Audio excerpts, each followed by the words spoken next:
तमाम मौलवी और मौलाना इस समय एक बयान दे रहे हैं, कह रहे हैं गाय को राष्ट्रीय पशु घोषित करो। अबे हमने कहा कि गौ हमारी माता है, जन्म जन्मांतर का नाता है।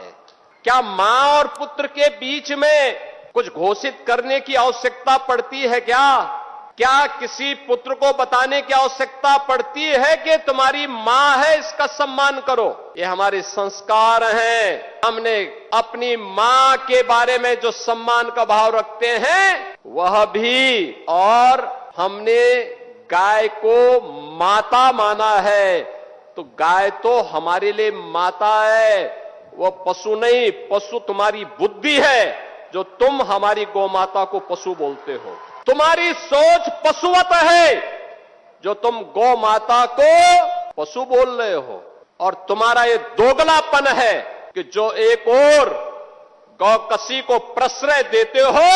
मैं देख रहा था बकरीद में तमाम उनके चेले चपाटे अपने सोशल मीडिया हैंडल पर बकर ईद पर गौ माता का चित्र दिखा करके कह रहे थे कि बकर ईद की बधाई दे रहे थे। लेकिन मैं उनको बोलना चाहता हूं, यूपी में गौ हत्या का मतलब जान रहे हो ना क्या होगा? और जान रहे हो तो अगर जान रहे हो तो फिर अपने चेले चपाटों को समझा लो, नहीं तो कई कई पीढ़ियां याद करेंगी गौ माता के साथ किसी भी प्रकार की कोई हिमाकत की। तो मैं पूछना चाहता हूं, ये वही लोग हैं जो हमारी गौ माता को कह रहे हैं कि राष्ट्रीय पशु नहीं। अरे गौ माता तो स्वघोषित राष्ट्र माता है, उसको किसी को राष्ट्र माता घोषित करने की आवश्यकता नहीं। वैसे ही जैसे हमारी माता के बारे में किसी को परिचय देने की आवश्यकता नहीं पड़ती, जैसे गंगा माता के बारे में किसी को परिचय देने की आवश्यकता नहीं। हम सब गंगा माता की आरती करते हैं, गंगा पूजा करते हैं, अपने साथ गंगा पुत्र जोड़ करके अपने को सम्मानित महसूस करते हैं।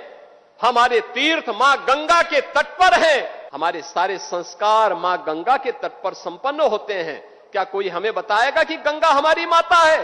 ये स्वतः स्फूर्त घोषित है, किसी आक्रांता कोई बताने की आवश्यकता नहीं। ये हमारे संस्कार हैं। हमने गौ को माता माना है, हमने गंगा को माता माना है, इसमें नहीं। मैं केवल एक बात पूछना चाहता हूं, पाकिस्तान से उस मजहबी निर्ममता के शिकार इन पाकिस्तानी विस्थापितों के बारे में